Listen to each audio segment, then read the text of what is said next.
السلام علیکم۔ عقلمند عورت کا اس سے پہلے ویڈیو میں ہم نے کچھ حصہ پڑھا تھا۔ کیا رہتا، ایک احمد نامی سوداگر رہتا جو بغداد میں رہتا ہے، اور اس کا وہ اتنا بڑا شریف اور رحم دل اور نیک نیت ہوتا ہے، بہت ساری دولت بھی ہوتی ہے اس کے پاس، لیکن اس کا لڑکا جو بہت منتوں کے بعد پیدا ہوتا ہے، وہ لڑکا انتہائی بیوقوف ہوتا ہے۔ تو احمد سوداگر اس کے متعلق بہت فکر مند ہوتا ہے، اپنے دوستوں سے بھی رائے لیتا ہے کہ اس کے لڑکے کا کیا کیا جائے۔ تو لوگوں نے مشورہ دیا کہ تم اپنے لڑکے کو چھوٹے چھوٹے کام دیا کرو تاکہ وہ اس کاموں کو پورا کرے اور تھوڑی سی عقل سمجھ اس کے اندر آ جائے۔ وہ تھوڑا پیسہ اس کو لگا کر، کاروبار میں لگا کر اور چھوٹے چھوٹے کام دے کر بھی دیکھتا ہے، تب بھی اسے ناکامی ہی ہاتھ آتی ہے۔ احمد سوداگر نے سوچا اب کچھ بھی نہیں ہو، کچھ بھی احمد سوداگر نے سوچا اب کچھ بھی ہو، لڑکا جوان ہو گیا، اس کی شادی کر دینی چاہیے، شاید شادی کے بعد وہ سدھر جائے۔ اس نے اپنے ایک دوست کی لڑکی زینت سے سلیم کی شادی کر دی۔ اب کیا کرا انہیں، احمد سوداگر اپنے لڑکے سلیم کی شادی ایک زینت نام کی لڑکی سے کر دیتا ہے۔ زینت جتنی خوبصورت تھی اتنی ہی عقل مند تھی۔ اتنے آتے ہی اس نے سمجھ لیا کہ اس کا شوہر نہایت بیوقوف ہے اور گھر ہی نہیں بلکہ باہر کا کام بھی اسے سنبھالنا ہوگا۔ اس نے اس کی تیاری بھی شروع کر دی۔ اب زینت جو تھی اس کی بیوی بہت زیادہ عقل مند تھی، سمجھدار تھی، تو انہیں دیکھ لی تھوڑے ہی دن میں کہ اس کا شوہر جو ہے نا انتہائی بیوقوف ہے، اب اس کو گھر بھی سنبھالنا ہے، باہر بھی سنبھالنا ہے، اب وہ کس طرح کرے گا۔ تو انہیں کیا کری، اس کو سدھارنے کے لیے تیاری شروع کر دی۔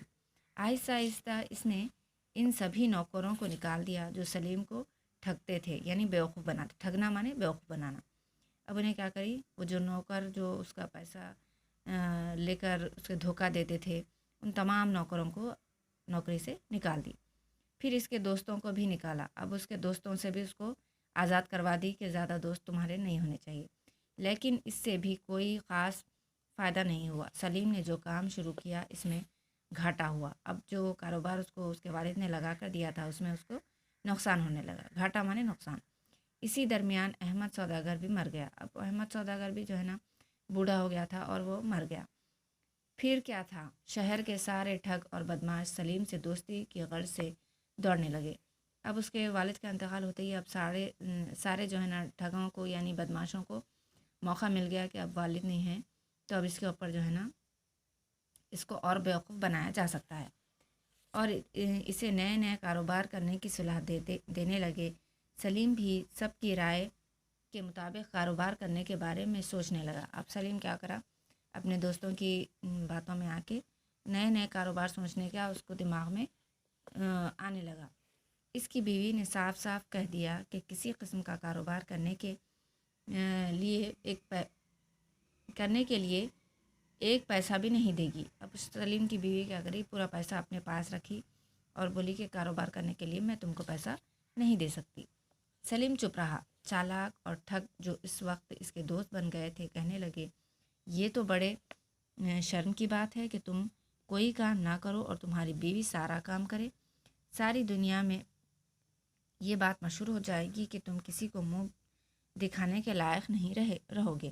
اب اس کے دوست بول رہے ہیں کہ عجب بات ہے کہ تمہاری بیوی تم کو پیسہ نہیں دیتی، ایسا ہو سکتا کیا، تم کاروبار نہیں کر سکتے، تم ایک آدمی ہو اور وہ عورت ہو کے کاروبار کرے گی، یہ بہت شرمندگی کی بات ہے تمہارے لیے، بلکہ اس کو اچکانے لگے، اس کو بیوقوف بنانے لگے۔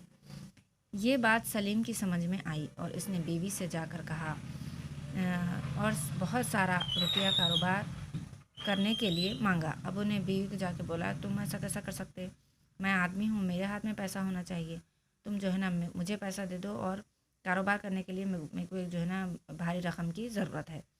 لیکن ہوشیار زینت فوراً سمجھ گئی کہ اسے کسی نے بہکایا ہے اور اس نے صاف انکار کر دیا۔ اب انہیں بولی کہ نہیں، اب اس کو جو ہے نا کوئی بہکا کے یہاں پر بھیجے تاکہ وہ مجھ سے پیسہ لے کر آئے، اور انہیں بولی کہ نہیں، میں تم کو پیسہ نہیں دوں گی۔